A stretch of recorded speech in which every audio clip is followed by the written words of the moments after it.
Ngayong araw, hindi lang po ang Pasko ang ipinagdiriwang ng magkaibigan mula sa Cebu City. Ipinagdiriwang din kasi nila ang kanilang fur baby na itinuturing nilang isang milagro. Ano nga ba ang kwento sa likod ni Suchi the Dog? Kuya Kim, ano na? Tuwing Kapaskuhan, nagpapaparty ang magkaibigang RJ at Nana mula Cebu City para sa kanilang fur baby na si Suchi. Hindi lamang para ipagdiwang ang Pasko, ito'y pag-alala at masasalamat pa rin daw sa itinuturing nilang Christmas miracle. December taong 2022 nang unang mag-cruise landas nina RJ, Nana at Louie Butot Balat na si Suchi. Nasa loob siya ng plant box sa ilalim ng puno. Wala talaga siyang balahibo. Yung sa may tenga, grabe, sobrang kapal. Hindi mo talaga siya madidistinguish na kung anong breed siya. Pinost namin siya, baka mamaya may naghahanap sa kanya. Or may mga nag-claim sa kanya. Pero nung makita nila yung situation, hindi na sila nag-call back sa amin. Hanggang naisipan na lang namin na i-adapt na lang namin as part of the family. Si Suchi kanila raw pinakonsulta sa veterinaryo.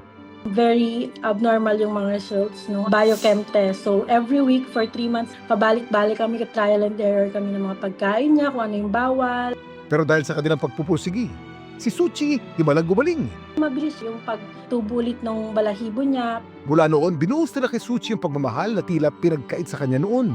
Hindi namin siya tinitreat as a fur baby. Parang baby talaga namin siya. Mag-isa lang kasi ako sa bahay. Meron na akong kasama. Hindi ko na ma-feel na alone lang ako. Kaya bilang pasasalamat, tuwing Desyembre sila nagpapaparty para kay Suchi.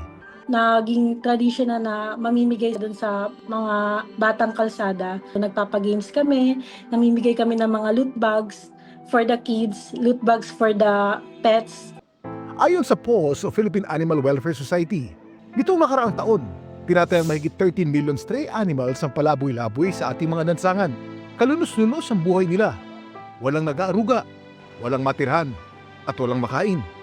Gayunman posibleng mabago ito. Isa sa mga tinitingnang solusyon ng PAWS ang pagpapakapon sa mga stray animals. Sinusulong din ng PAWS ang responsible pet ownership sa bawat fur parent at kanilang pakiusap sa mga balak mag-alaga ng pets. Adopt, don't shop. Libo-libong rescued na aso at pusa kasi ang nag-aantay na mabigyan ng pangalawang pagkakataon at bagong tahanan.